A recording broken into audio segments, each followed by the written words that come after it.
Welcome everybody. How we doing tonight? Friday, fun show tonight.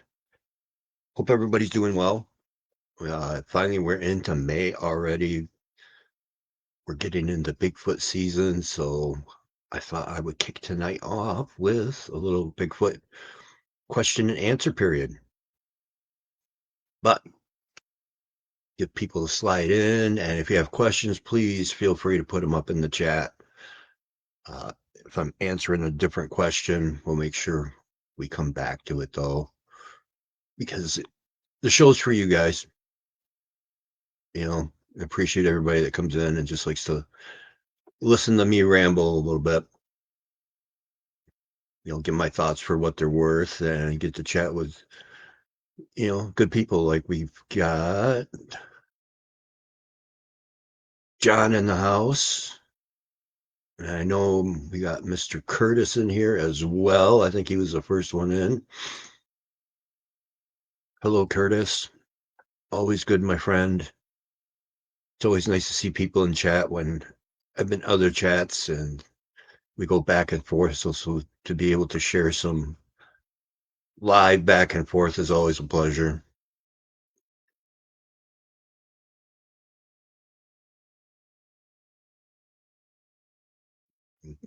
God bless you too, John. Thanks for coming in tonight.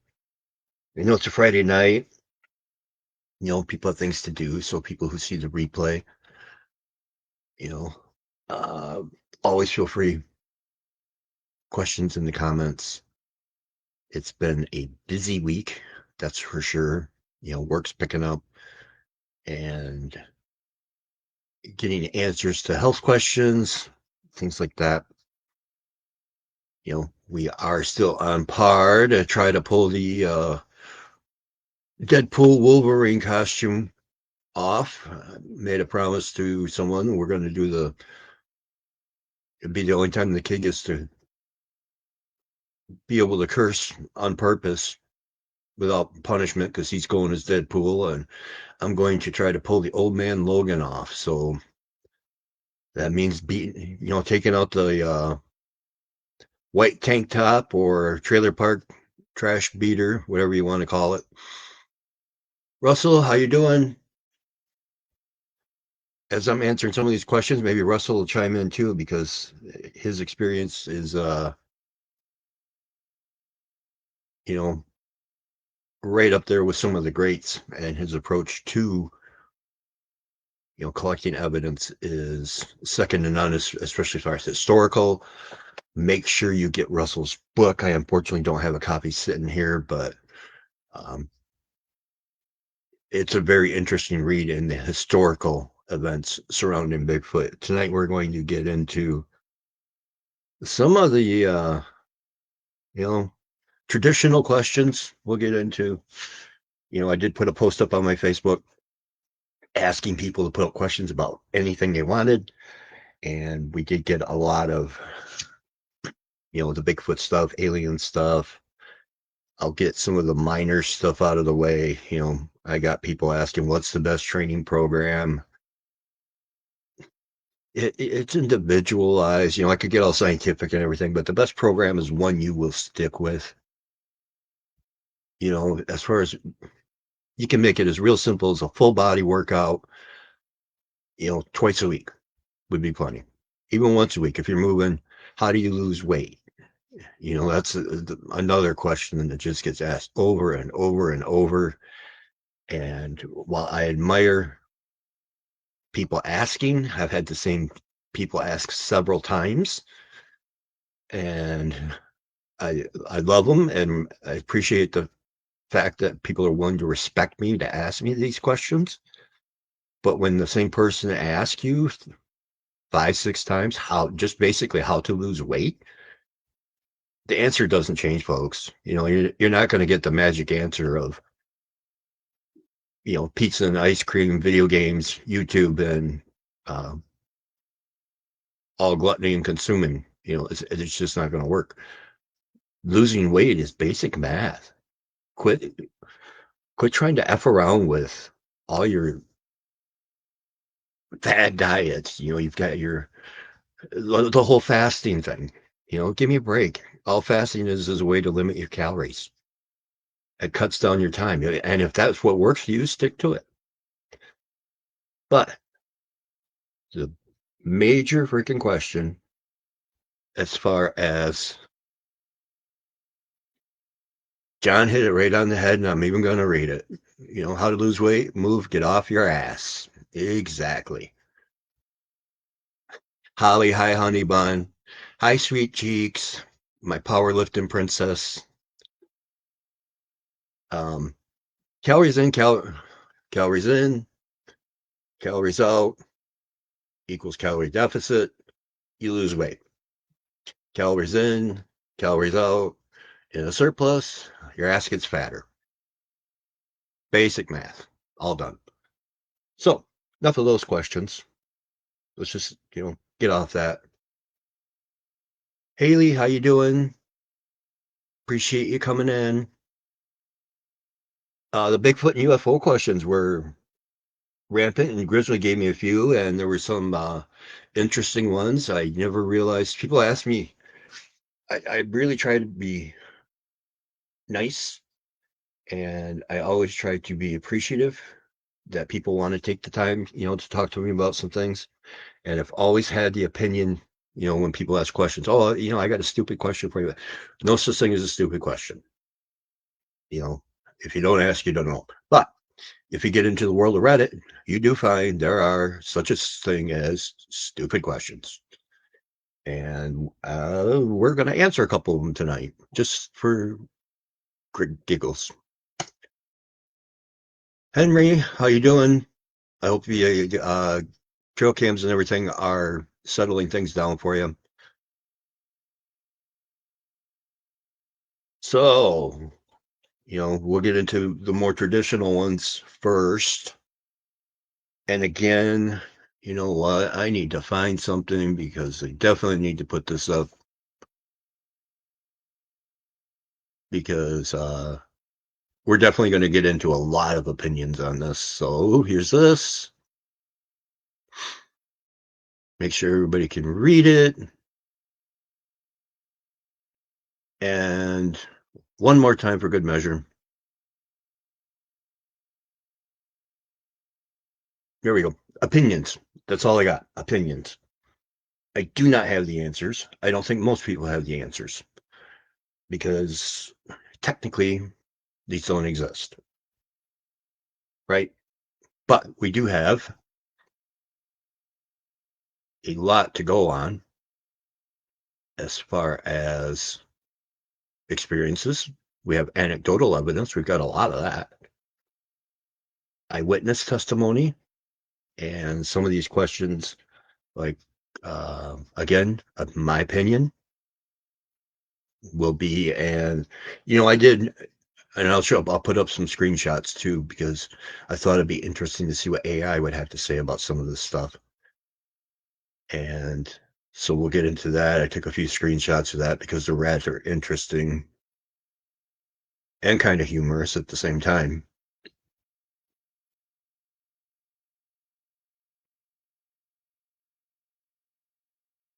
Henry Good, I think. I hope that means that they're paying respect to the boundaries that you're setting. And Henry, I can't remember if you talked to Old Bear about the things you had going on. Old Bear can definitely give you a lot of information as far as dealing with the issues there. Lorna, how you doing? Yoo-hoo, back to you. Thanks for coming in. So, I wrote these questions down because I'm old. I forget, even notes for answers. And like I said, we'll finish up with some of the odder ones. Let's get the traditional stuff out of the way again, because I have opinions and other people have their opinions, so sometimes they agree, sometimes they don't align, and when you can have a conversation about opinions is when things are good. It's when somebody's got a narrative that they're trying to spin or want to argue and result to insults because they're out of, intelligent conversation. That's when things go south. So that's why I'm hoping, tonight, I hope you guys want to get involved as well. I have a list of questions, but also at the same time, open the questions in the chat. Henry said, I've talked to Bear and more great infos, ideas, nest hideout 3/10 of a mile. Ooh, and you're going to see activity. Yeah, that's close. John, too many closed-minded Bigfooters of the flesh and blood type out there. And I'll admit, John, that since I started this, when I first saw it, when I was 16, and in the first couple of years, I was a flesh and blood, and that's all there was to it. But, I learned very quickly not to write anything off now. Because if I expect people to believe my experiences, I in turn have to return that favor and at least listen to and, try to judge for myself the validity or whether I believe it or not. Because, there's questions here that if you'd asked me 2 years ago, my answer would have been totally different. Leonard, how we doing? So one of the ones, and this is probably one of the more controversial ones, right off the bat, is about Bigfoot and abducting people, and also, wait, can't say that. Abducting people and putting people to sleep. So do Bigfoot do that? I do believe they do. Not all of them. Let's make that very clear. Not all Bigfoot bad, not all Bigfoot good. Bigfoot's in the middle.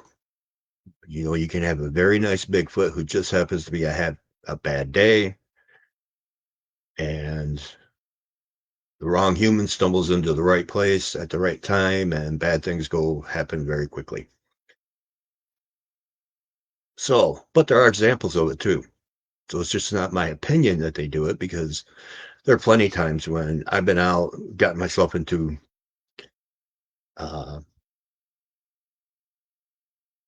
tricky situations that, if all Bigfoot be bad, Brian be gone, because they could have very easily done something. But as far as, abducting them or putting them to sleep permanently, the Dennis Martin case, that's a well-documented encounter. There's a great video by Bob Gimlin on that. And,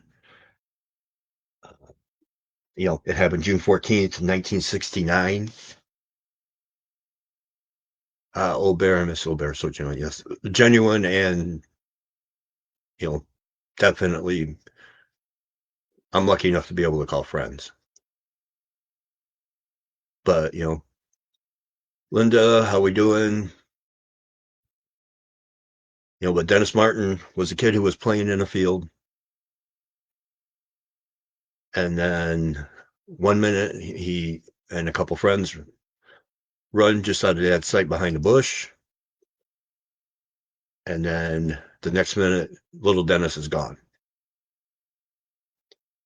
And as, people begin to look for him, you get government agencies involved, you get someone who actually was just within, I believe it was a quarter mile, saw something big and hairy, carrying something over his shoulder that, looked to be childlike.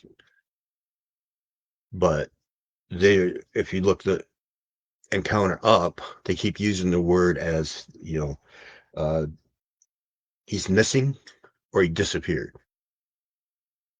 The whole problem is he was taken. And again, shout out to Bob Gimlin on his channel for that.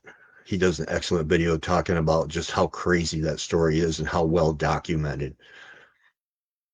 Uh, the fact that, it sounds like Dennis Martin was probably taken by a large, hairy, upright, bipedal, huge homeless guy wearing a whole bunch of skins and furs, or a Bigfoot, and the more plausible to me is, taken by the Bigfoot. Whether it was, and we can, there's speculation everywhere. We're speculating it was a Bigfoot at this point, but, why take him? I mean, that was a pretty risky move too. Hey, Griff, how you doing? To snatch a kid in broad daylight, that's really gutsy on the Bigfoot's part, because everybody did go out looking for him, and hopefully whatever happened to Dennis happened quick, because he hasn't been seen or heard from or signs since. So that's one example. Another one that people tend to give a lot of credibility to is as far as Bigfoot putting people to sleep, is the Bauman incident that Teddy Roosevelt talks about in his book. And, the fact that, I forgot the year and I forgot to write it down. Anyway, back when Teddy was out hunting, he had a guide with the name of Bauman. And Bauman was talking how he and a partner had gone up into the mountains and were trapping.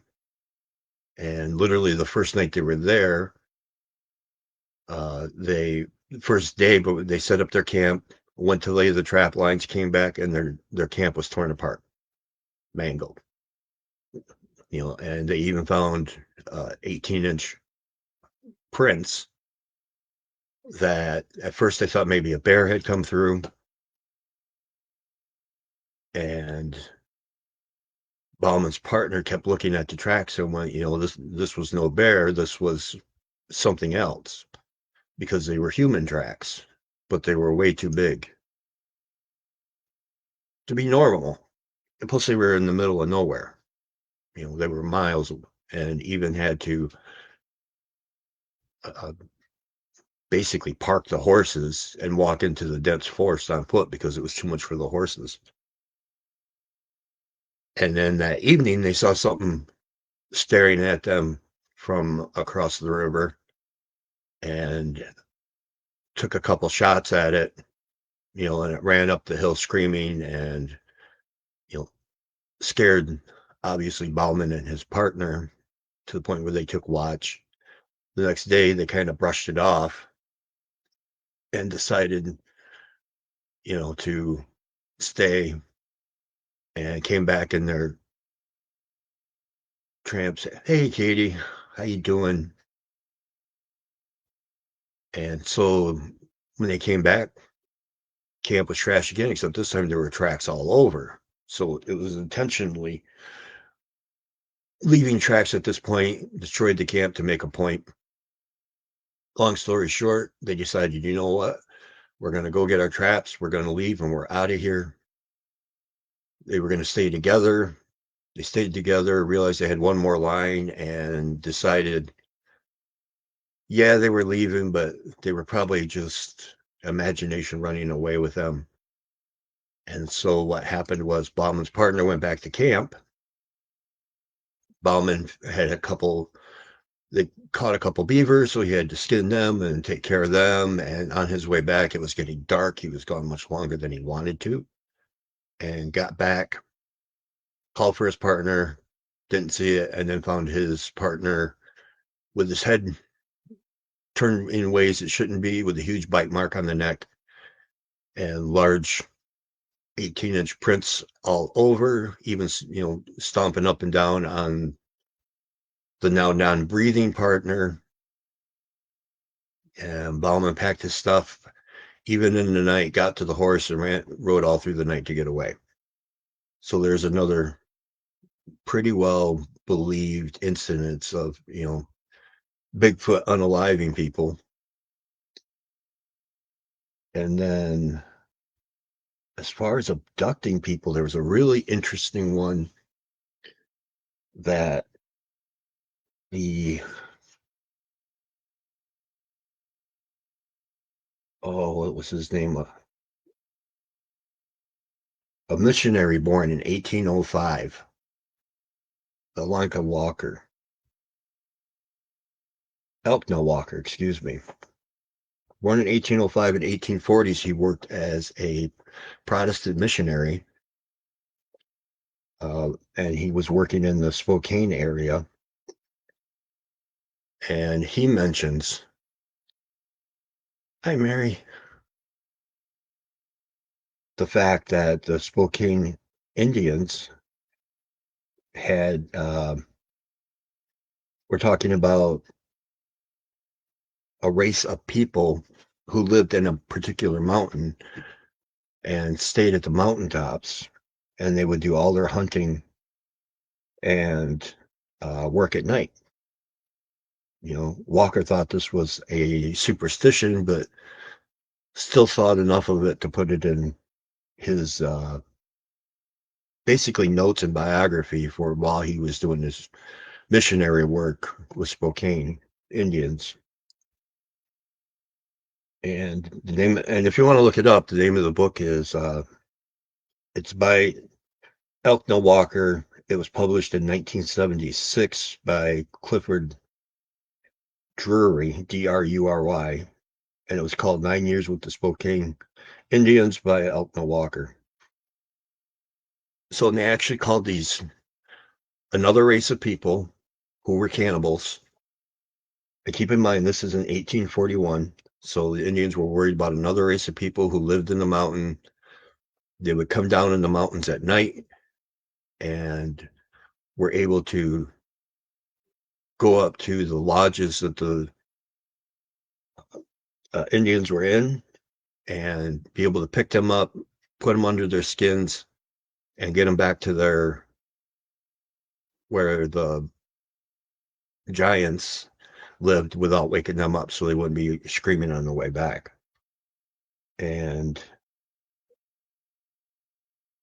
when they weren't taking people, what they would do is if the natives heard them coming or thought they felt them coming, they would be able to tell by a strong, pungent smell, which, is related to Bigfoot. Now, again, 1841. And the giants on the hill were known to be, cannibals, and called them man stealers because of the fact they would take people in their sleep and take them up to the top of the mountain. And being cannibals, we can imagine what cannibals do. They're called cannibals for a reason, not vegans.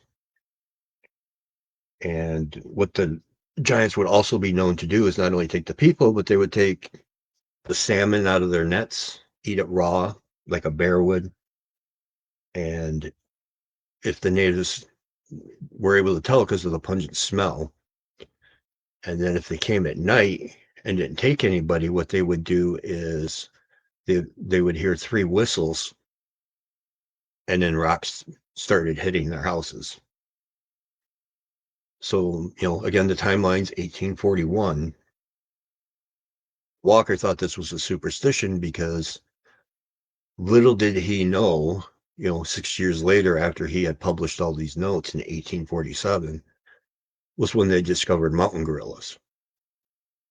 There's no way that Walker could have known about the mountain gorilla, and yet here he is describing in notes from 1841 about 6-foot tall primates that were had an awful smell. They would whistle and they would throw stuff. So in 1841, Elkanah Walker is describing primate behavior that really wasn't discovered until 1847. So to me, that tells me, you already had primates here, and the fact that the natives were so scared of them that they had their own names for them. It tells you that. I mean, he described every primate behavior. So you had him here in 1847, way before what we know as primates now. So in closing on that, do Bigfoot, abduct people and put them to sleep? Absolutely, on given the right circumstances. Plenty of stories and weird stories of the fact when some hunters will disappear. They'll find the guns wrapped around the trees. They'll find, oddly enough, the clothes folded up and placed at the base of the same tree. So it's pretty bizarre, some of these disappearances. And uh, David Pilates is the one, if you want to know more about the Dennis Martin case, he's the one who did the investigation on that. Again, Bob Gimlin's film breaks it down, and all the red tape and everything to do to cover up the fact of how Dennis disappeared is mind-boggling.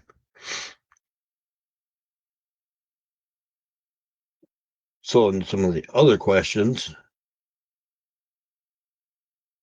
are Bigfoot a human ancestor?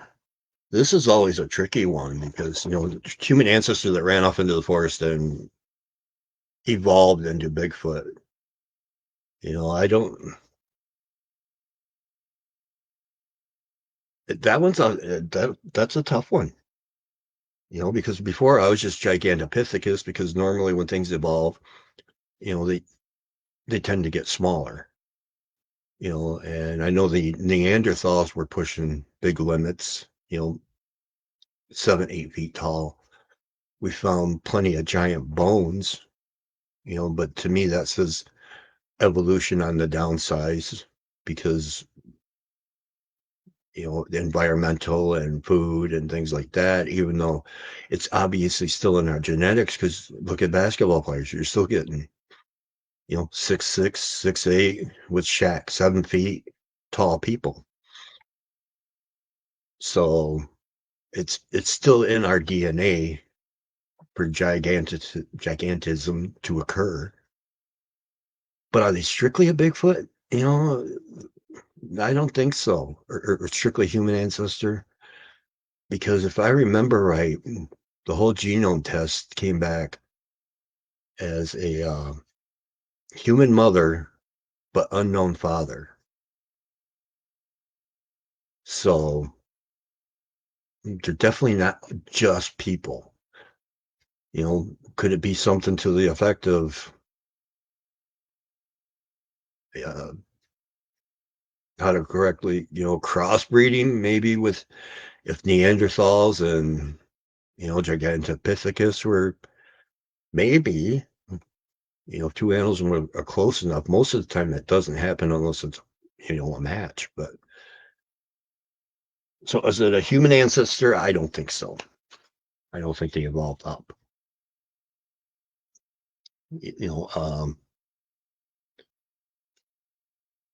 Another question was,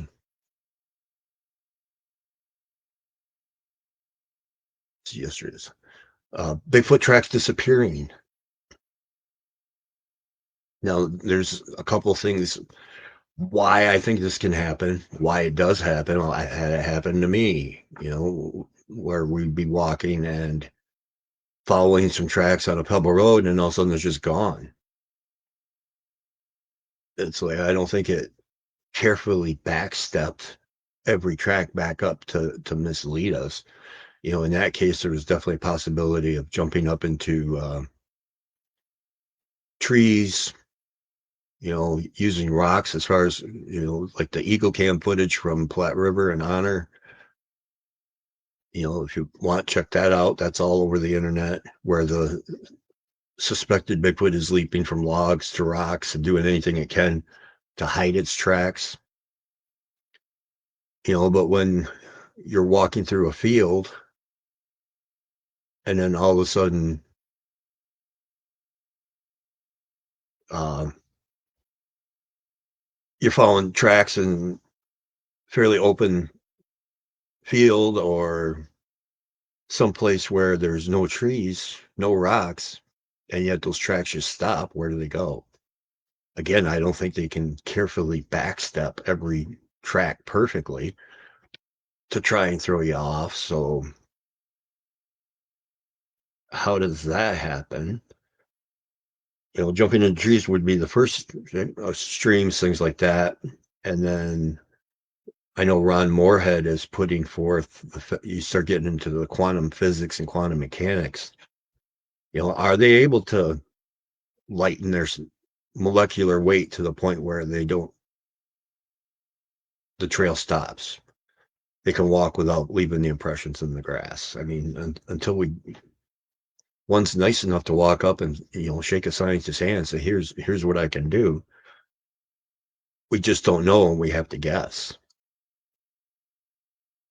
So as far as their tracks disappearing, I think most of the time it's the fact that they're able to jump into a tree or maybe across the stream where you lose it, and sometimes the rocks. But when they just stop in a field, do they get beamed?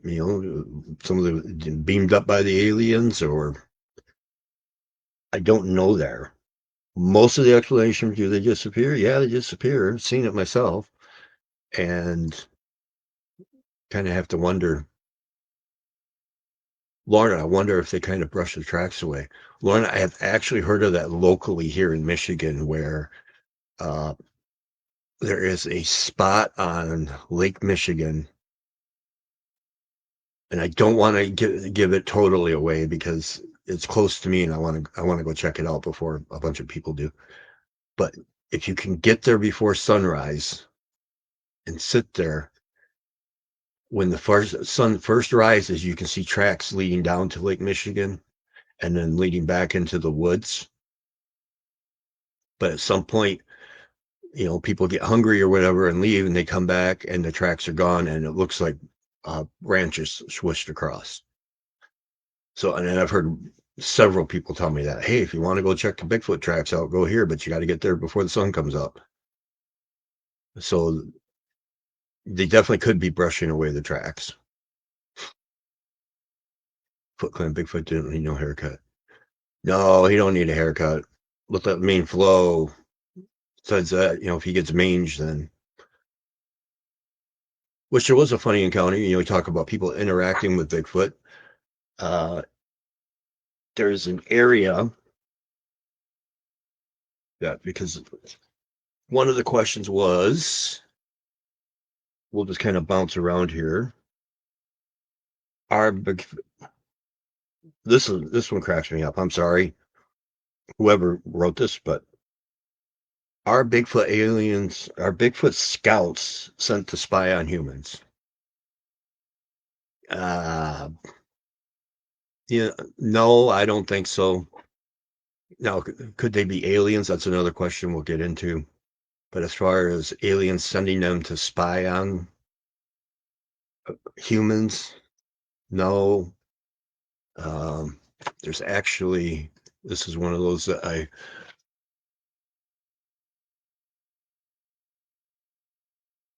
wrote and put up.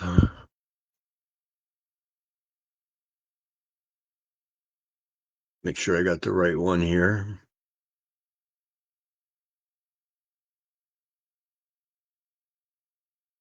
Because this one actually had a picture to go with it. Oh, where'd it go?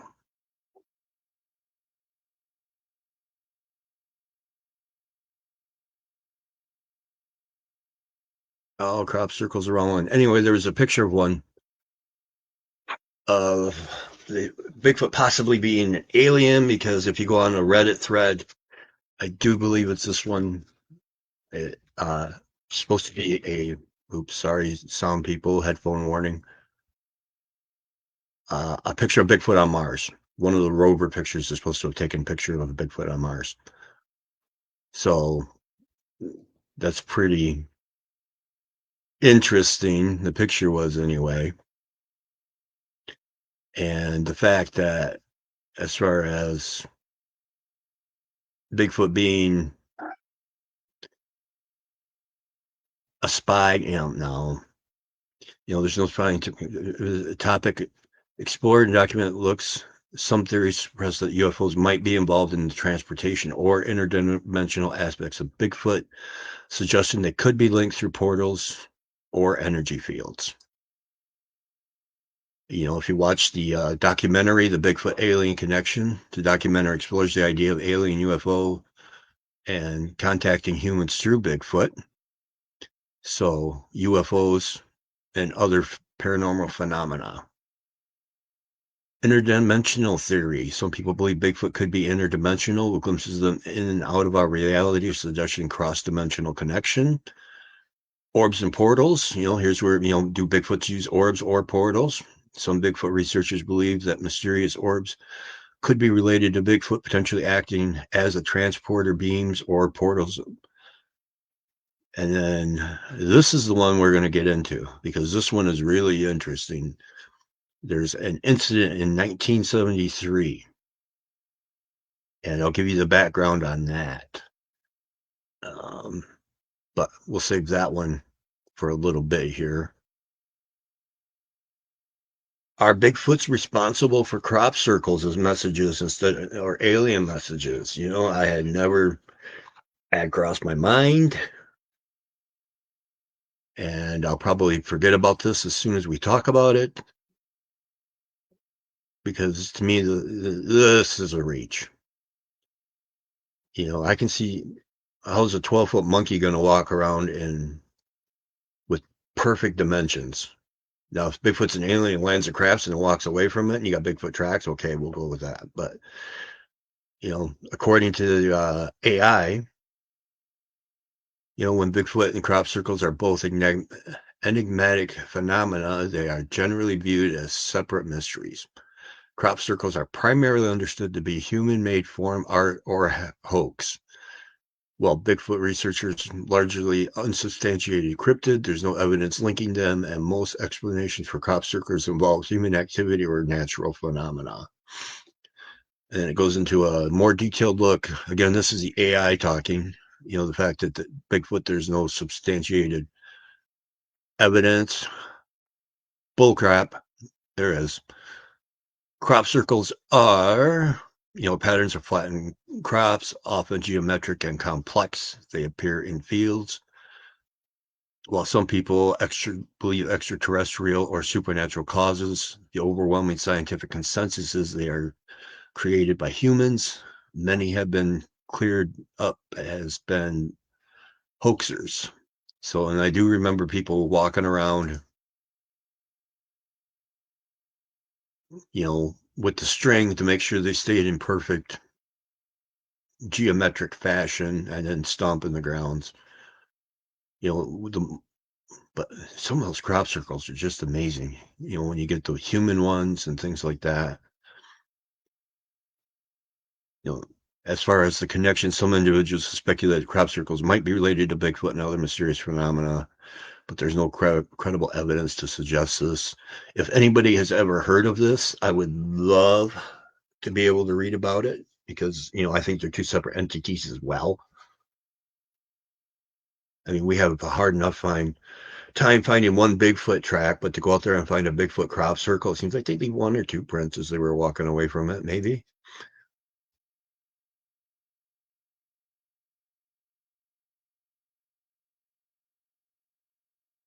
Yep. Go back up here. Foot Clan. I've never seen a portal, but I've seen a Sasquatch run behind a tree and not come out the other side. Tree structures, yes, very talented, but no fine job is on my grass. Yeah, that's what I mean. Some intricate. I found an asterisk at one point, or a dream catcher, depending on how you want to look at it. Very intricate, but no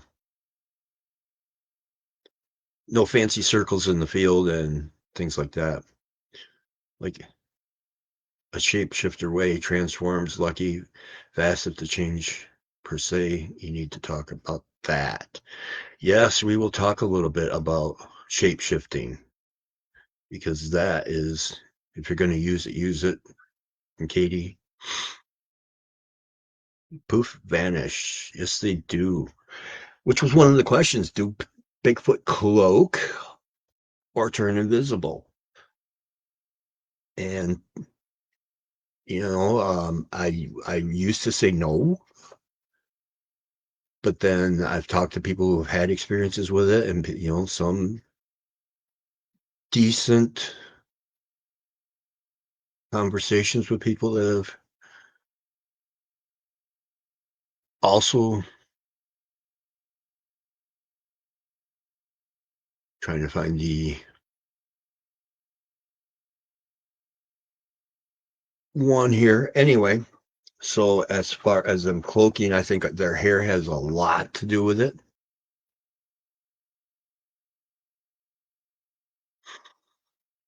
Katie, before I answer, we'll read from Katie. I seen a rainbow one spitting out or violet light near it, pulsating upwards. I was wondering what it was doing. Was it a circus when recorded? Eyes can't see it, but I'm guessing the camera could. John, yes, they do. As far as cloaking, as far as shapeshifter, shaking my head. Oh, I just think orbs are so much more and apply to us as well. If that's a deep rabbit hole, that is a very deep rabbit hole because I do believe. We'll even Google this just to make sure I don't spit out nonsense, misinformation. What is the definition of an orb? And we'll go.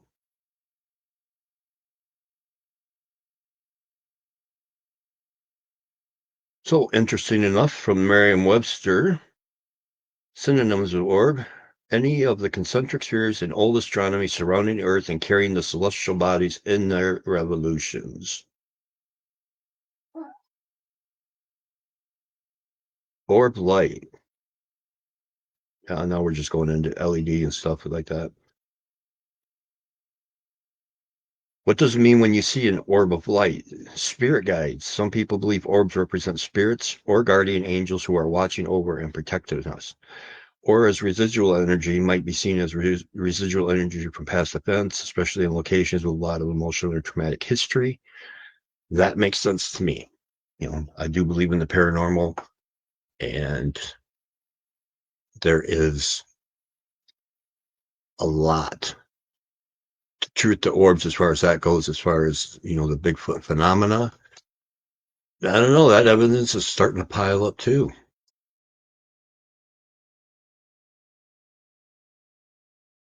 Let's see.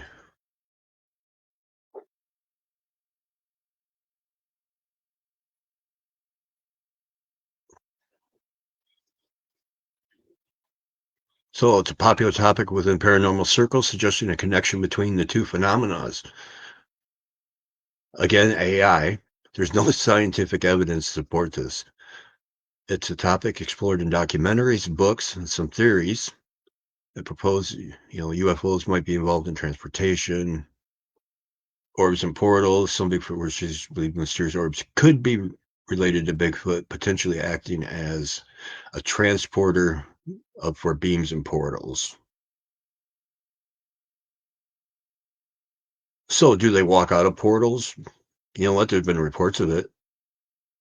I haven't seen it, but that definitely doesn't mean I haven't seen Titanic either. But I know the Titanic's real. So, do they?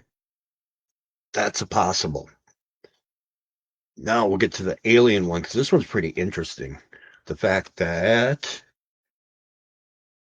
the ancient astronauts actually had, it's called the Anunnaki theory when you talk about Bigfoots being aliens.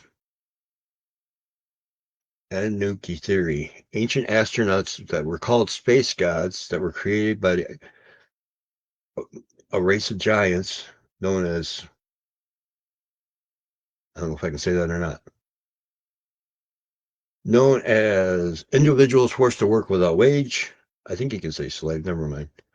So called slaves, called Enkadak. So that's the Anunnaki theory.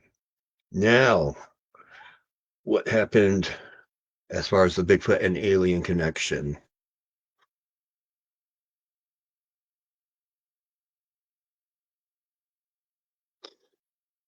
There is a really good video, and another shout out to Bob Gimlin, because if you watch his video, this is very well broken down. Curtis, don't forget to hit the like and share button. Thank you. Servants of God. That's what they're calling. They're calling these the ancient astronauts. You know, the show where they talk about aliens being called ancient astronauts. In this case, they were the beings called sky gods, created a race of slaves and of slave giants for their labor. So they're referring to Bigfoot at this point. Now, there was an incident in 1965 in a place called, it was in Westmoreland, all one word, county in Pennsylvania. 1965, there's an alien, or there is a streak across the sky, people believe to be a UFO. And this is another extremely well documented case. It was 1965, June.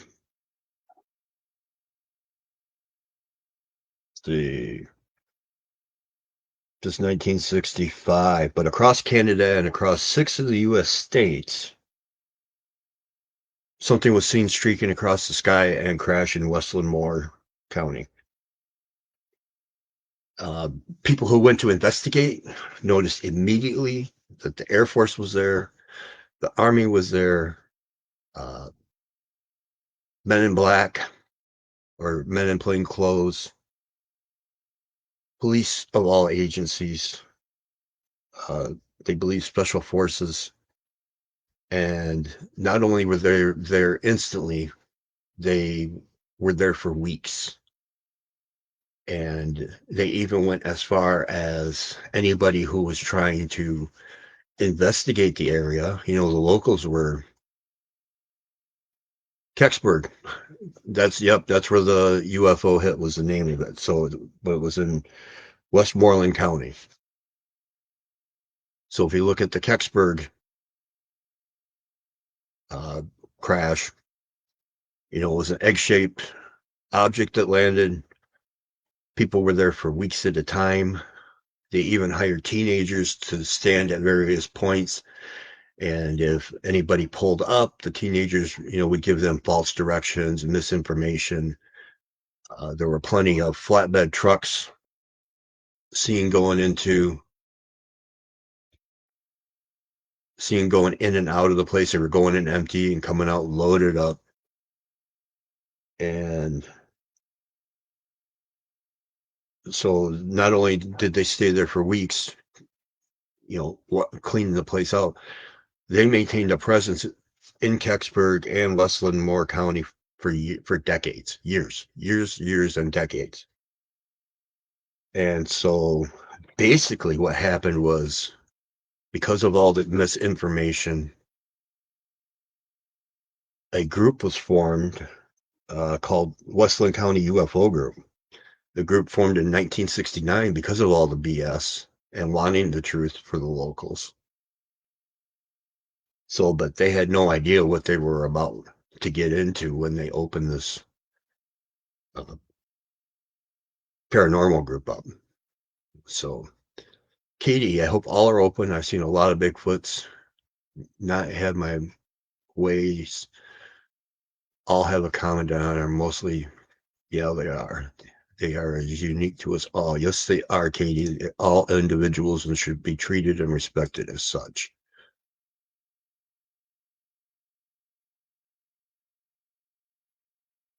It has been mentioned consciously lately again. Not seen yet, like the local groups. Lots of things in PA with all the caves and abandoned mines. There definitely, PA seems to be the hotbed. Anyway, so because of all the BS in 1965, 1969, Stan Gordon forms Westland County UFO Group. And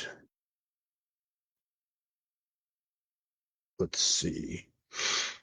What happened was after they formed that group in 1969, they started getting all kinds of Bigfoot reports.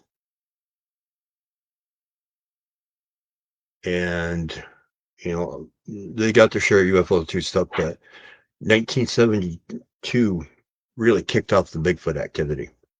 In 1972, a lady called, and the fact that her trailer, one end of the trailer got completely lifted off uh, the, I want to say foundation, but trailers sit on those concrete plates, if you want to call them that, circles, but it was lifted completely off it on one end.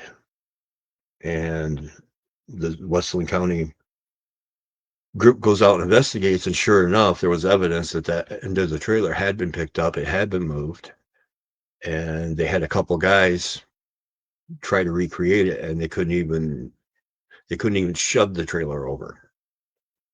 So they determined it was more than likely a Bigfoot, and there were dozens of sightings, particularly in one trailer park. And then this is where the alien part comes in, because in 1973, dozens, if not hundreds of people called in, and they saw this red object that was in the sky. And so they got all these reports. Most of them just saw the object and saw it drop from 100 feet down. Most of them were not able to see where it went.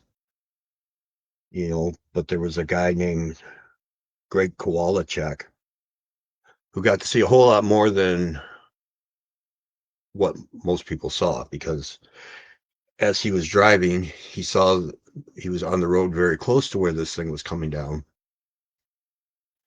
and got to his sister's, or no, got home and had two twin grandsons that were staying there, and he was telling them about the lights.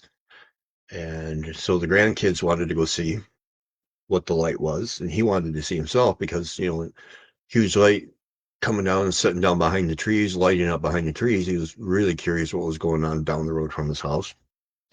So he takes the grandkids, piles them in the truck, and they go down, and they can see where this thing is illuminating from behind the trees. They can't actually see the object, but they can see where it's illuminating from. And so he gets out of the truck, and the grandkids get out of the truck, and they're standing there watching. And then from down the line at the very edge of the woods, where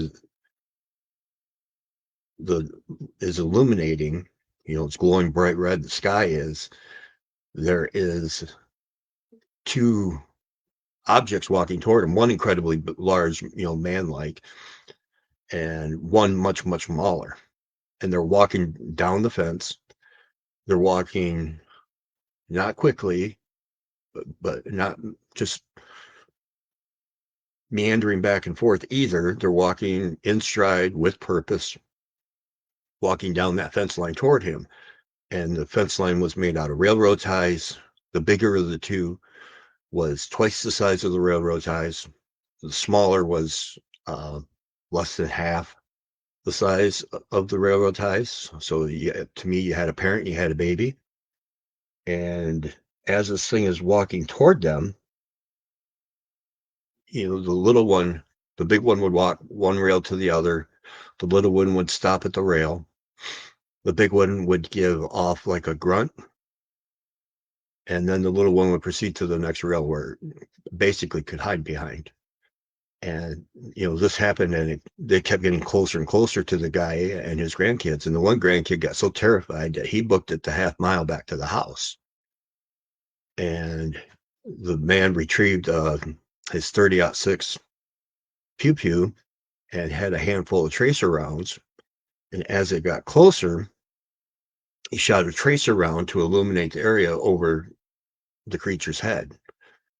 And when it illuminated the area, the eyes reflected back green, like a cat's eyes or something like that. And then for the first time, the two beings actually acknowledged that he was there. Because before they were just walking like they just had a purpose and were focused solely on that and didn't realize that there were people watching him. And so the guy decides to fire another tracer round, a little closer, and it doesn't scare him off. So but the large one, what it does next is where the alien conspiracy comes in. I don't want to say conspiracy, the alien possibility in my eyes comes in, of the fact that after the second tracer round's fired, Big Papa or Big Mama puts his hand on Junior's shoulders, makes a little grunt, and then Junior starts walking directly toward that red light. So, like that's where it's supposed to go home or go to be safe. And the big one stood there like it was standing guard. Didn't budge, didn't take his eyes off of George Kowalczyk whatsoever. Now George is a little fearful because now this thing is standing its ground.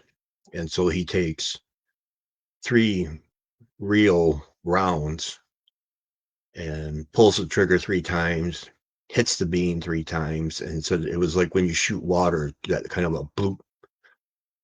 And the beam flinches, but it doesn't go down. It still just stands there. And by that point, George gets so scared, he jumps in his truck and grabs the grandkid, and they go home as well. And he calls the cops, tells them what happened. The cops go down, investigate, and come back and say, well, there's no giant creatures, but they did admit to the fact that there was a huge red light in the woods that they couldn't figure out what was going on. So it is documented there. And then Paul Johnson, who was an investigator and with the police department using lie detector, gave George a lie detector test, and no deception and no lies were indicated. So according to that, he was telling the truth about these 2 things that came out of the light. And when things got in trouble, the parent touches the little one goes back into the light. And just within a few months later of that incident, within just, I believe it was on the same road as he saw that, so not too far from the 2 that disappear into the light, a woman is driving down and hits a Bigfoot that's crossing the road and gets out, and there's all kind of damage to her car, but the Bigfoot simply disappeared. It's gone. And when the police got there, when they were looking at it, they found huge scratch marks in the trunk. So, which had no relation to where the damage was from hitting the Bigfoot to begin with. So it was almost like a, teleportation of type, that the Bigfoot was mad and gave her a rake across the trunk and then disappeared as well. So Rebecca, did they check the man see if he had PB on his breath? Yeah. Yeah, we would know a little something about PB, wouldn't we? So if he did, I bet it was Jif. And there were dozens more sightings in that same town. It was like a Bigfoot epicenter. And it went on for over 10 years, and it all got kicked off by the fact that they had that UFO crash and the people hung around. So did that UFO crash bring a population, that could line up with the Bigfoot alien theory, or was it being used as transport? That's, a whole nother thing. So are Bigfoot aliens? I don't think so. That's my opinion. As far as orbs and dimensionals, I think they could be in touch with innate abilities that we don't have or just don't understand or have forgotten as our technology has grown. Because between orbs and cloaking, the cloaking to me has to be the hair. Part of it is the hair. Barb Shoop has the famous video of the Bigfoot cloaking, and they couldn't recreate it with all the best Hollywood special effects at the time. And the blurry Bigfoot pictures, there is, to me, part of the blurry pictures. Not only is all of a sudden you're out in the woods, minding your own business, petting your dog, eating a peanut butter sandwich, whatever, and all of a sudden you got a 9-foot giant monkey looking at you that you don't think exists. The first thing you don't do is, oh, hey, look, no, oh, wait, hold still, God bless it. Oh, there we go. Gosh, it's blurry. So you just don't have time to take out your phone. Encounters are seconds. There was even a meme going around. Maybe the pictures are actually clear and Bigfoot's actually blurry. So what I think, if there's any truth to the infrasound, is the fact that maybe, just maybe, that I'll read this because, we checked with the AI. We wanted to make sure we got our sources right.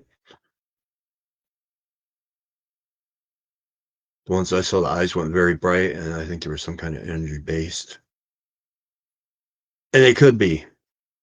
All the ones I've seen have been reflecting, but bioluminescence I don't think is out of the question with them as an adaptation. Other beings have adapted it.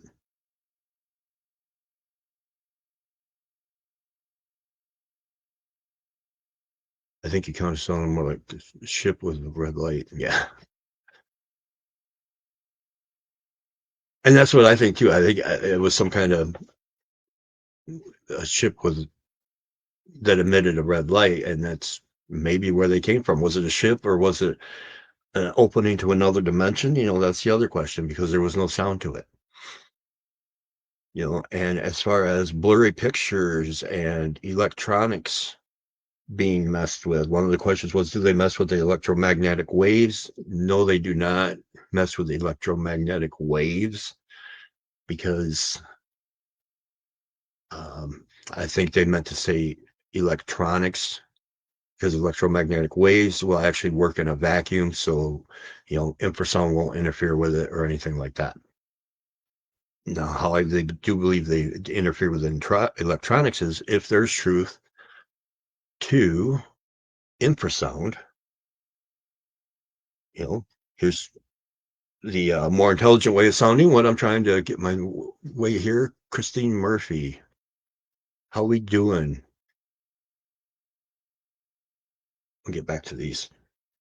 Vibration sensitive electronics. Infrasound, being a low frequency sound wave, can cause vibrations that affect electronic devices. For example, hard drives and computers are susceptible to damage from strong infrasound, as the vibrating heads can physically contact the hard disk surface, leading to failure.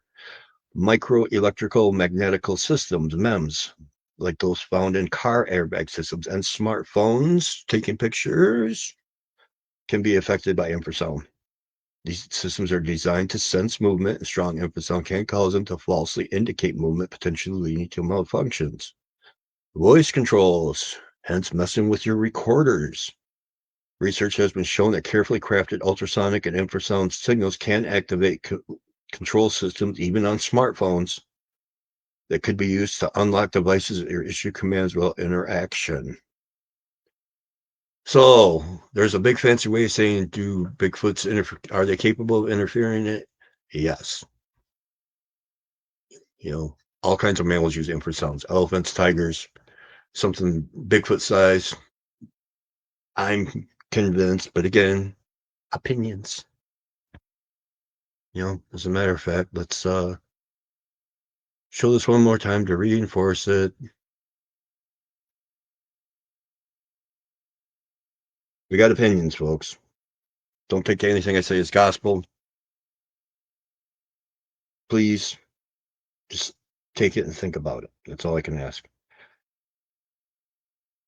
This one, Bigfoot, are they being abducted by aliens or vice versa?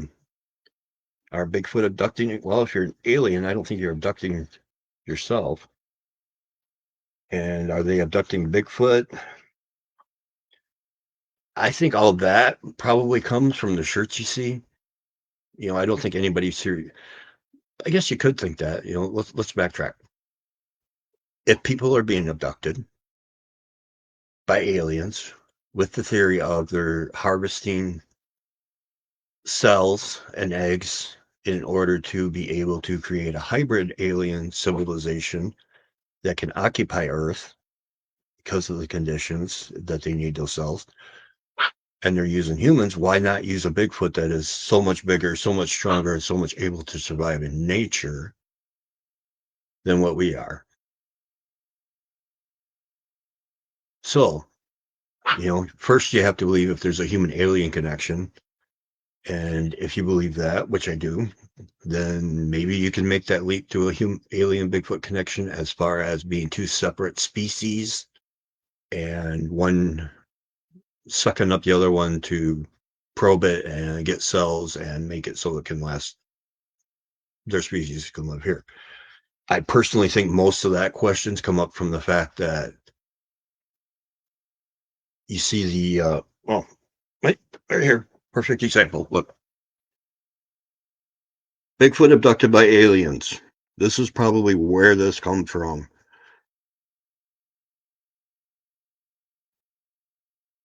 It's a shirt. Most of the time, you got Bigfoot giving the peace sign when they're walking through the light. Maybe they're being beamed down. So who said they're actually being beamed up? But I think that's where most of that comes from. It's just the media took the alien, took that, and that's where people are jumping to that. But again, you're talking to a personal trainer, not a Bigfoot expert. I don't think there are any experts, just more people with experience or more. And Christine, I believe in portals, air, ground, and trees. They've already proven there's more than one dimension. So why wouldn't there be ways to get from one dimension to another? Now, what it takes to generate that portal with today's technology, I've heard things like it took 12 nuclear power plants in order to open a portal for a few seconds, but maybe it's just a vibration thing.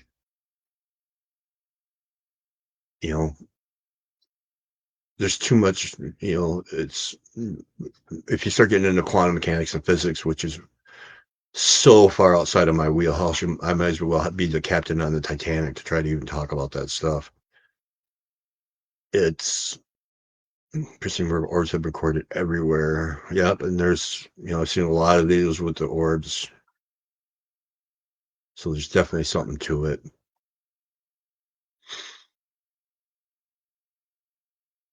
Katie, we're talking about the Bigfoot and electronics. Sucked camera battery as leaving Opus 40 and its tech piece. Once used, or my phone when the battery was out, true to turn on and off 7 times, and have all the amazing pics as if enough. So many types, ways, and forms. Absolutely. And that's why I think some of the pictures are blurry, because if you're using an electronic device that can be affected by infrasound, if Bigfoot's giving off that infrasound and it's just slightly vibrating, that picture is going to look blurry. I think that's probably why the Patterson Gimlin film is so good, because that was taken with such an old camera. There are no processors in them, so all the information's there. There's nothing in there to pixelate. There's nothing in there to. I mean, basically, the photograph is trying to fill in the gaps. It's like it's a little smarter than a colorblind trying to make a kaleidoscope, but not by much. Look at how bad some of these pictures pixelate when you zoom in on them.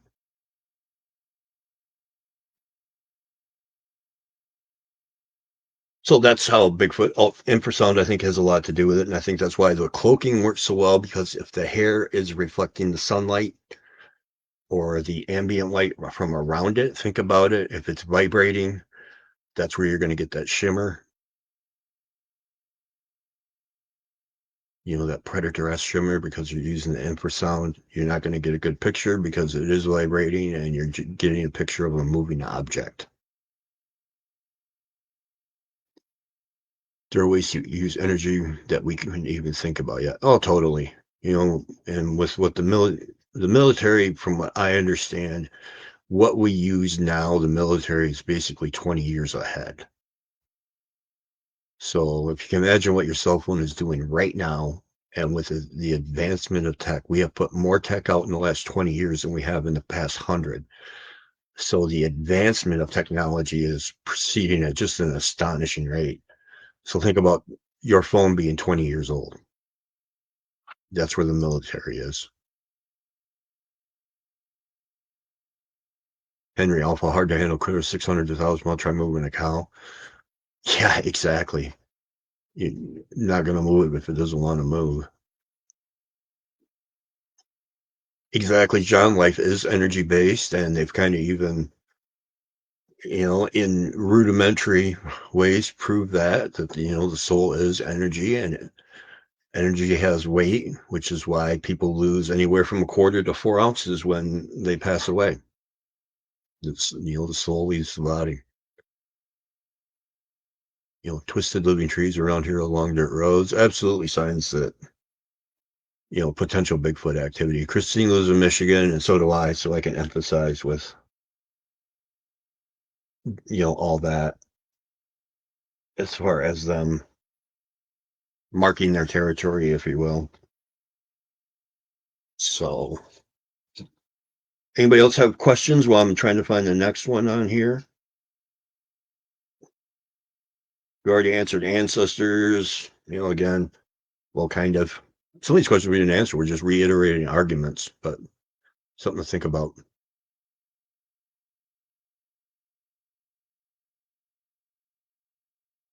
Rebecca said, Brian is bad. She said their scat smells. The aliens probably dropped them off on Earth once they polluted the spaceship. Yeah, exactly. They had the alien version of Taco Bell, and oh, nope. They need to get out and get a little air and leave them behind. We're not riding another 10,000 light years with you in here. Rebecca's always on form. If she's online, she's on form. There's no denying. Lorna says Rebecca's on form tonight. It's like Rebecca doesn't miss a beat. Daniski at Bigfoot Outlaw Grizzly Chris, did you ever suspect that looking for Bigfoot would eventually lead to discussing quantum physics? No. No. I figured we would be stuck with history. We would be stuck with evolution. We would be stuck with dogs barking at my door. Sorry about that if you can hear it. Bear gets impatient about the 45-minute mark. And as far as quantum physics, no. I mean, because you're putting Bigfoot in the same category as black holes now. Which I guess in a way is true if you think about it, because of the fact black holes used to be figments of our imagination, and then there might be one or two, and then once the telescopes got bigger, they realized there's hundreds and thousands of them. They're just floating around the galaxy waiting to gobble something up.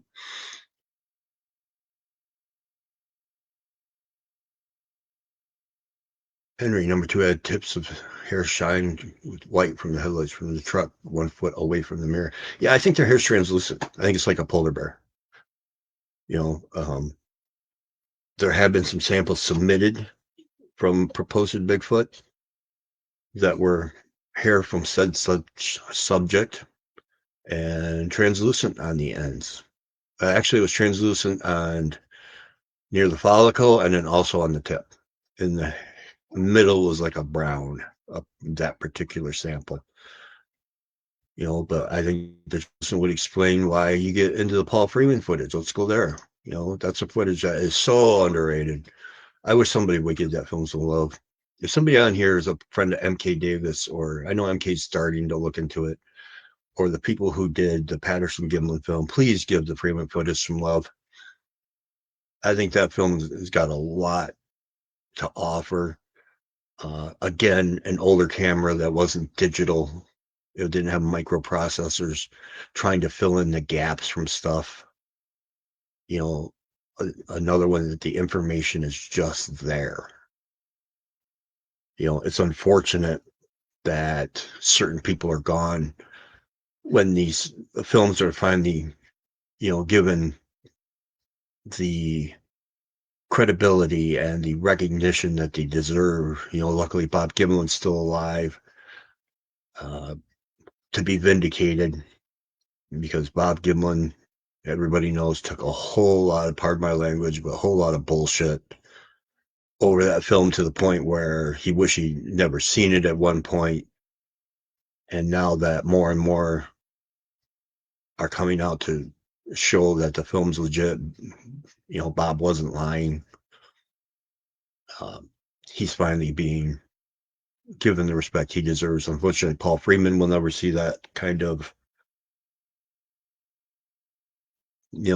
love for the film he had, the prints he had with the dermal ridges and everything.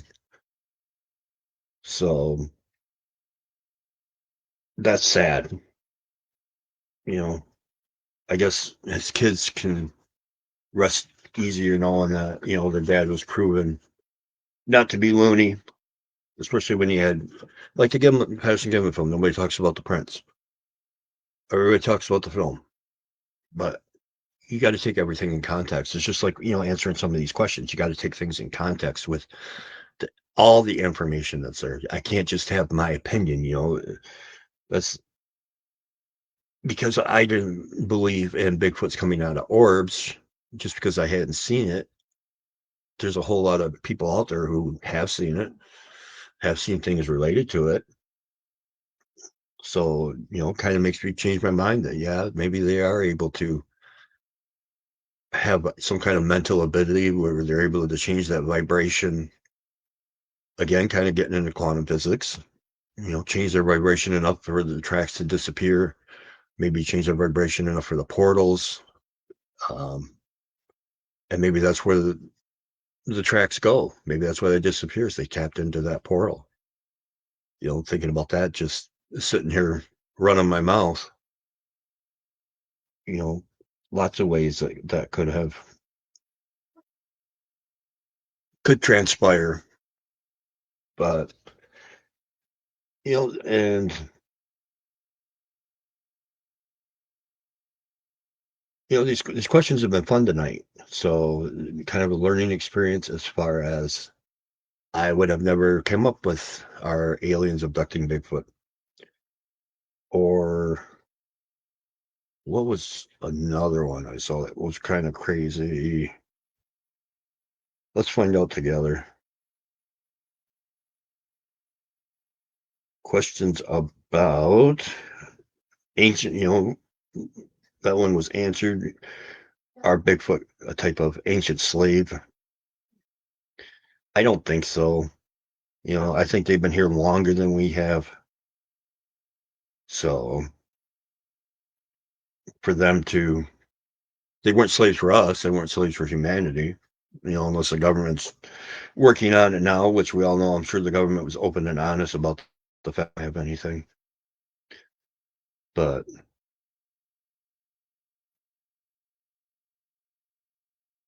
and another question we answer: are they interdimensional instead of physical? I think they're physical capable of interdimensional. If to me that makes more sense.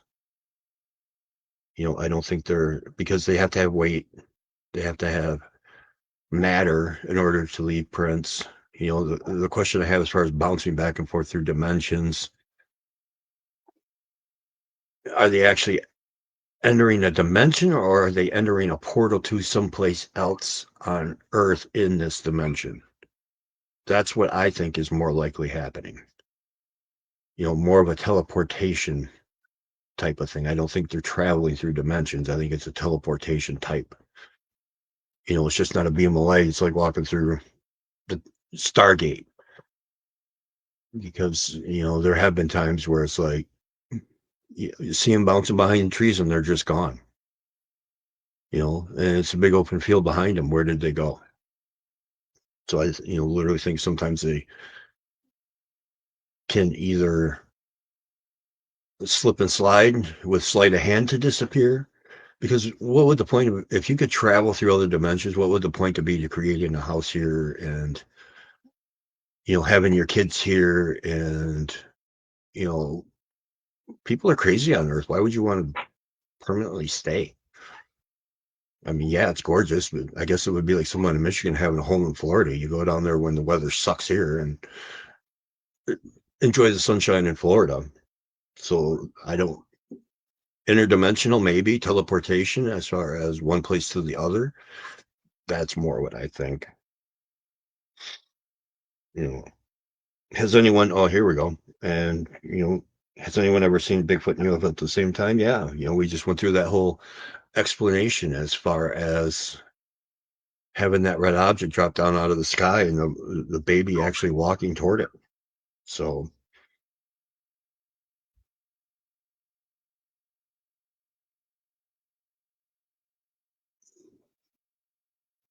anybody with thoughts, Q&A?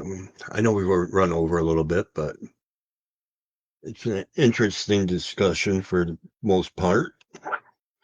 Again, shout out to Bob Gimlin, because he has some great videos. I've watched several on the Dennis Martin case. This is by far the best. So take a look over there.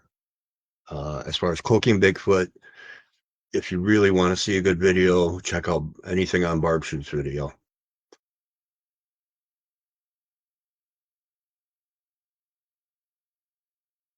Question from Lenny. Brian, what is your opinion on what the government knows but refuses to disclose? I think they know a lot. I think they have. I'm speculating again. I think they probably have these beings alive and not breathing.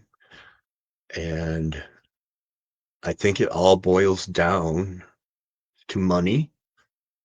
And there was a quote from Men in Black. I'm going to paraphrase it because I can't remember exactly. We'll get to that one, Christine. Individuals are smart. People as a whole are stupid and panicky. And if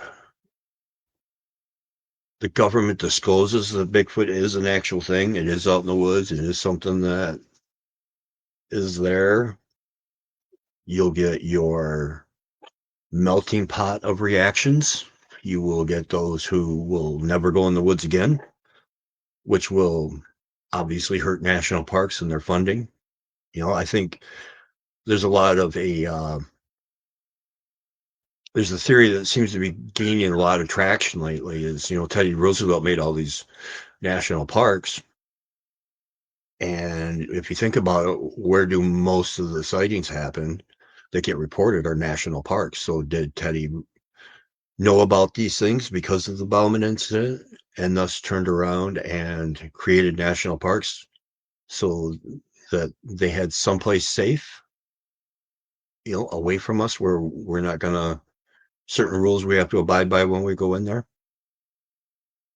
And not only that, if the government discloses the real, we know they've looked into it. Back in, it was the 75 that they looked at some pieces of hair and stuff and actually filed an actual report and investigation, but just kind of brushed it under the thing, saying it was some kind of animal hair. You've got the, remember, was it the 80s when that had that little wood owl in California and shut logging down for how long? Millions of dollars lost because of the habitat for that one little wood owl. Imagine what would happen if they disclose that there's a few thousand Bigfoot running around.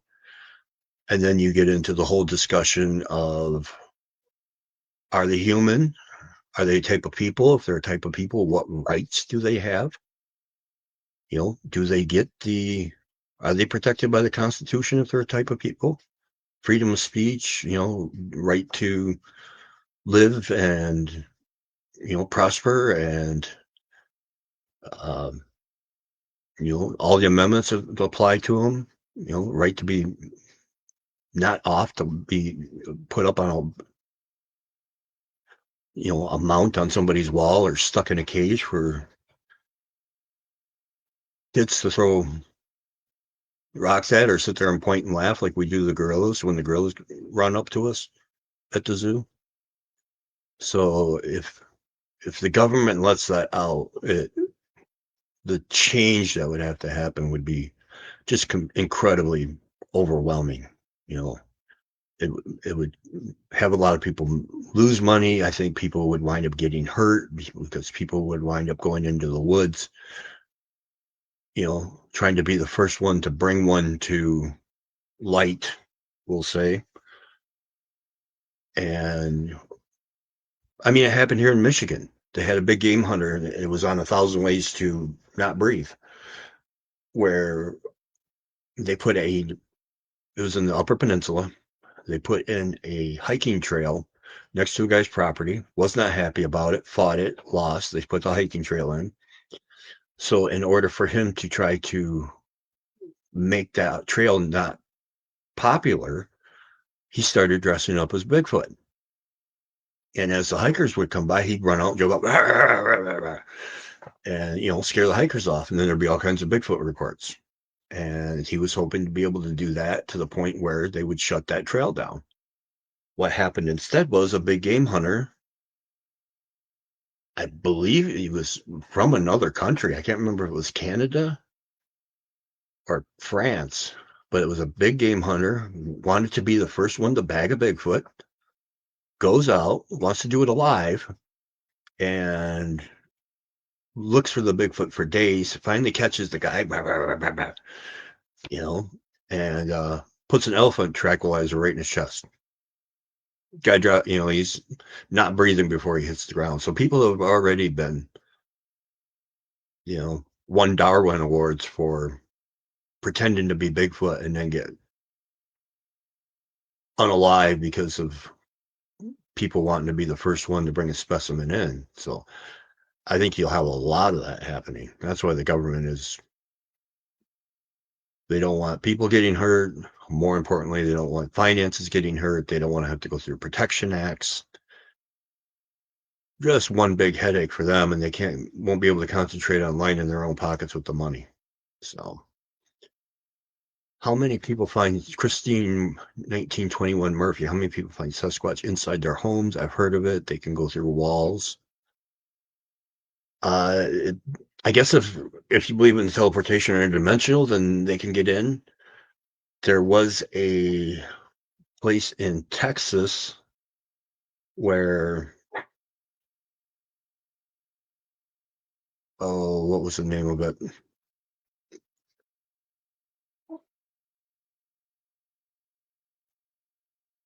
Again, it's a Bob Gimlin video, scariest encounter in Texas. No, Texas. Oh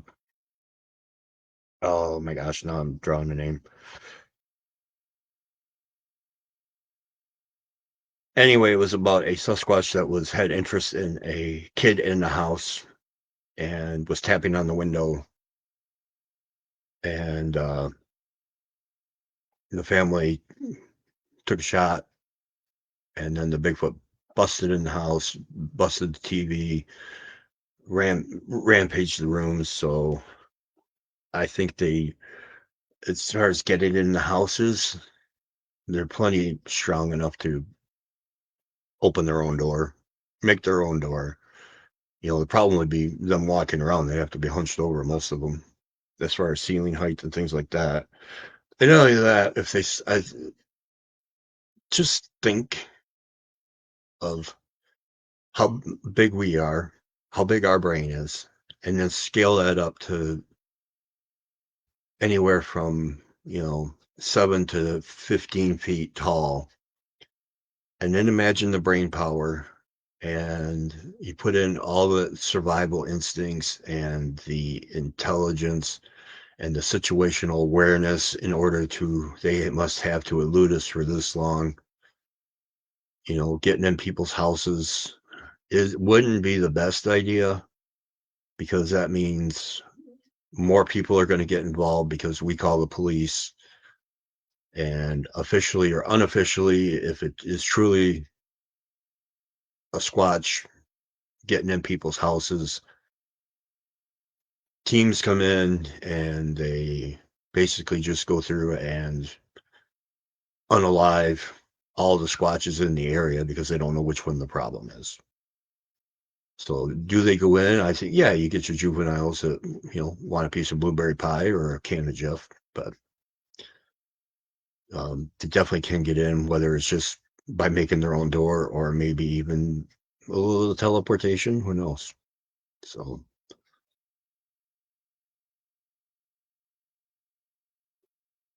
was that the scout leader?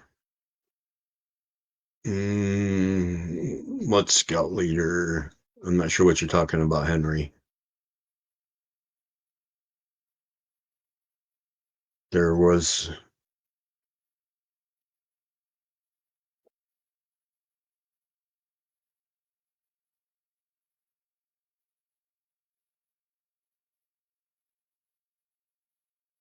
oops, I got behind on my post. Sorry, folks.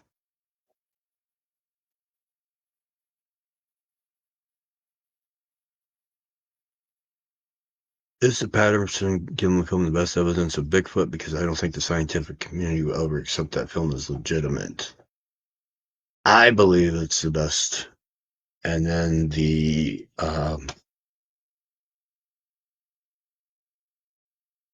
I just talked about Freeman footage is a very close second. It's just nobody has taken the time to put the same love, care, and use the same methods to clear that film up.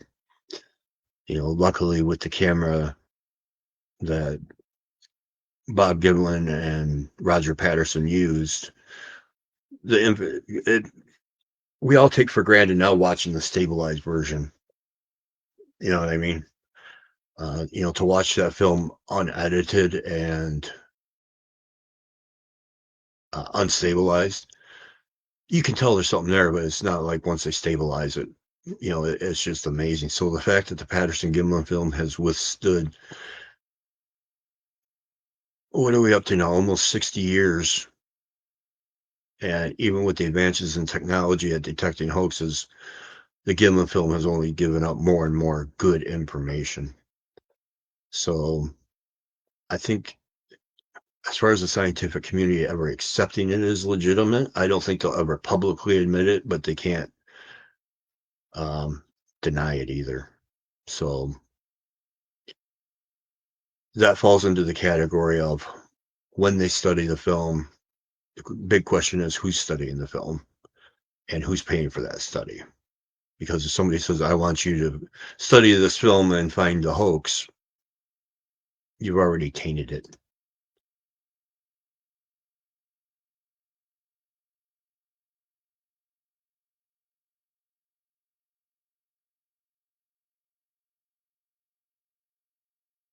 Rebecca Lunny, my opinion is the government knows Brian left peanut butter.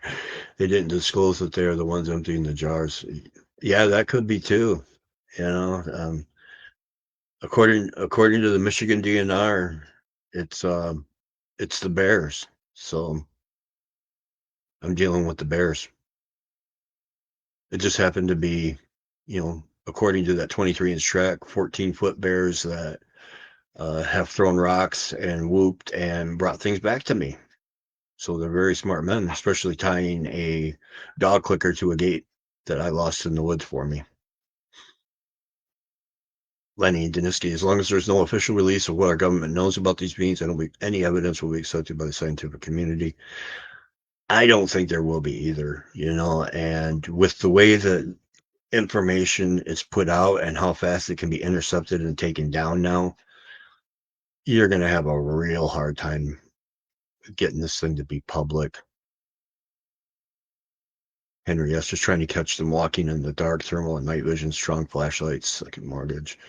Yeah, it definitely costs money. And to me, you're going to be best off using a thermal. Too much anecdotal evidence they can see like infrared. They avoid the cameras, and it's just too much evidence that points to they see infrared. So thermal doesn't emit anything. It just registers heat. So you're going to be better off with your thermals. The G-Men are mad he didn't leave any jelly with the peanut butter. I never thought of that. They probably are, because of the fact that, now they got to find a spoon or you finger it out and things like that. Katie, which ripple effects? More questions. Yeah, ripple effects it is. Linda Thompson wants to leave honey out. Government is always cover up. Exactly.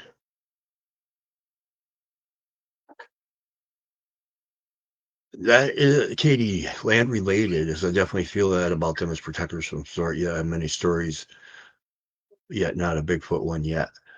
Lots of stories about them protecting, being protectors of the land, and um, depending on what tribe you're dealing with.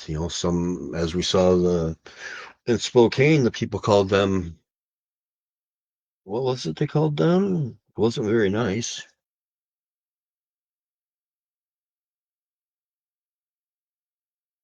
Oh, they definitely weren't nice about what they were calling them.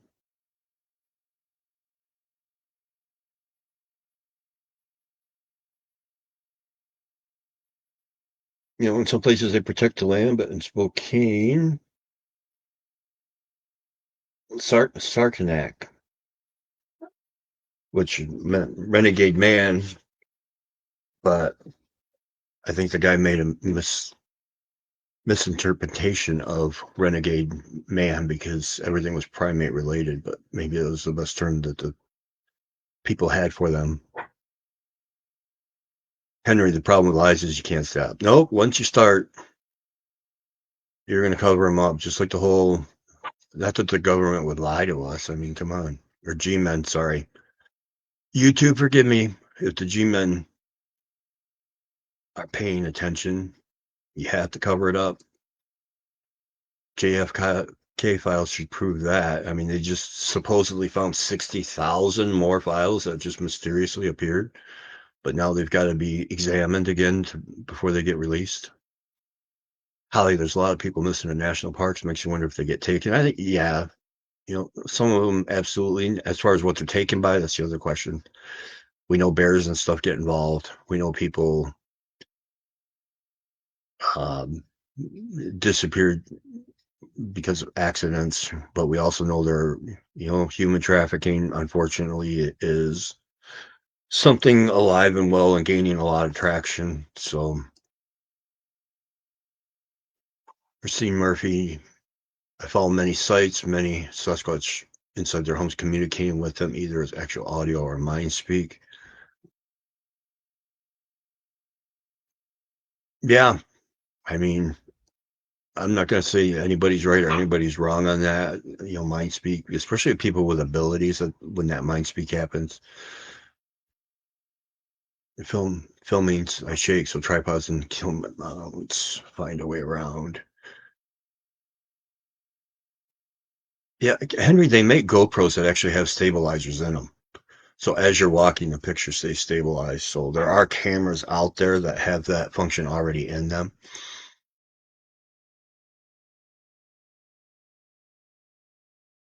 Not to be political, but so many people believe fake propaganda media won't believe their neighbors' reports of cryptids. Oh, absolutely. Or people will believe in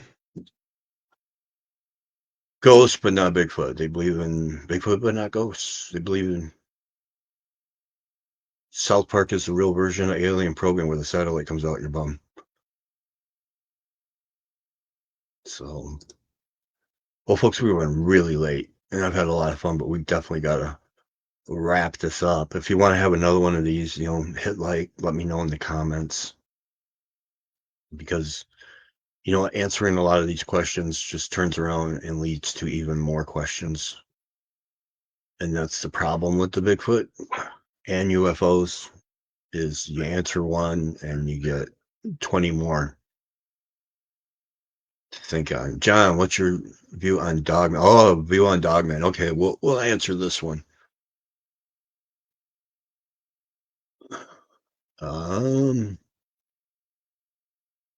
Because I also do a show twice a week called On Midnight Lycanthropy where we do talk about Dogman.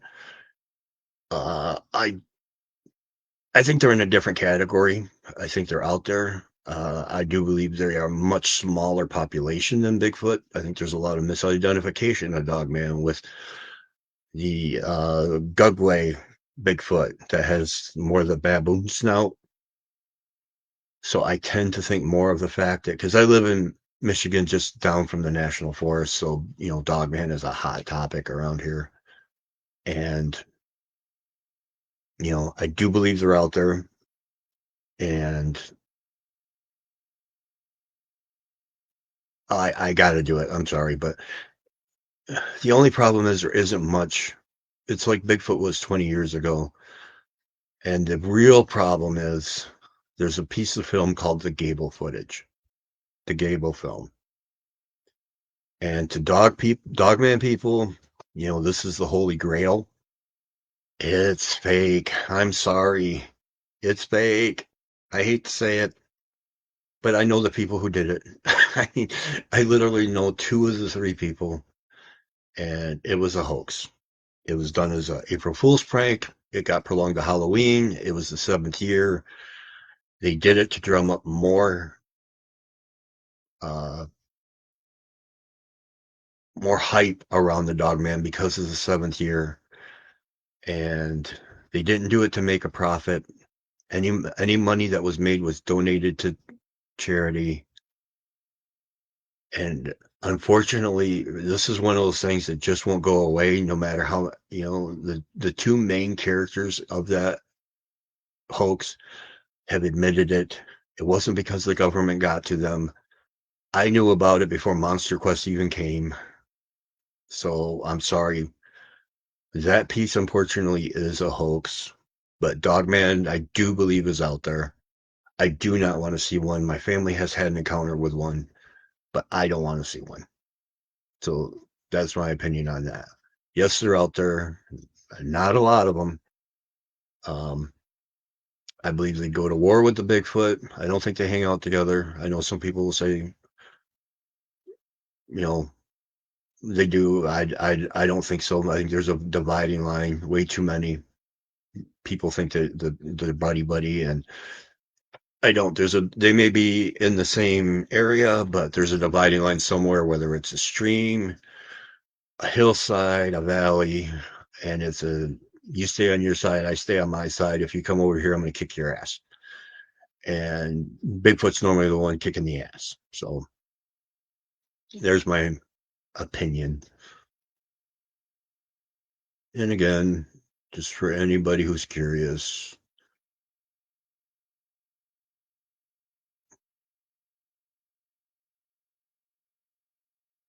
there we go, folks. And with that, saying that, the Gable film's garbage. Coast to coast, around the world. I had a really good time tonight, you guys. Thank you so much for the engagement. That means the most, getting the chat involved, because again, sometimes I come on here and I just want to see where the chat's going to go. So thank you so much. And from coast to coast, around the world, everybody have yourself a good night, a good weekend, and be safe, kind, love one another, because you don't know when you won't see them again.